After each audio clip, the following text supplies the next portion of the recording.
নম্বর হাদিস শরীফটা বলে শোনো।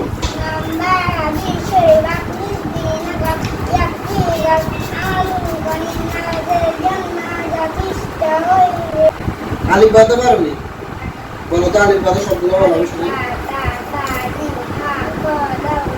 প্রিয় ভিউয়ার্স, আসসালামু আলাইকুম।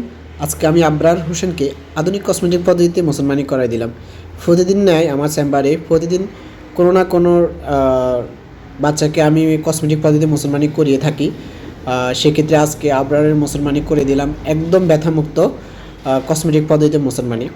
এই মুসলমানি করাইলে কোনো ধরনের রক্তপাত হয় না, চামড়া কাটার পরে সেলাই লাগে না, ব্যান্ডেজ লাগে না, লুঙ্গি পরার প্রয়োজন হয় না, প্যান্ট পরিধান করে বাড়িতে চলে যেতে পারে, প্রতিদিন গোসল করতে পারে।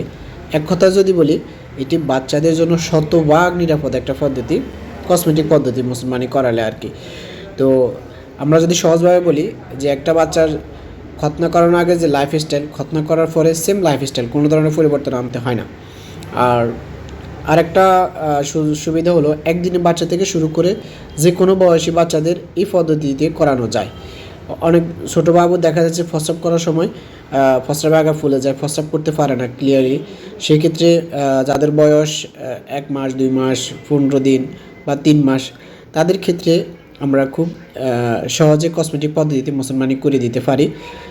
তো সবাই আবরার হোসেনের জন্য দোয়া করবেন। আজকে পর্যন্তই। আসসালামু আলাইকুম ওয়া রাহমাতুল্লাহি ওয়া বারাকাতুহু।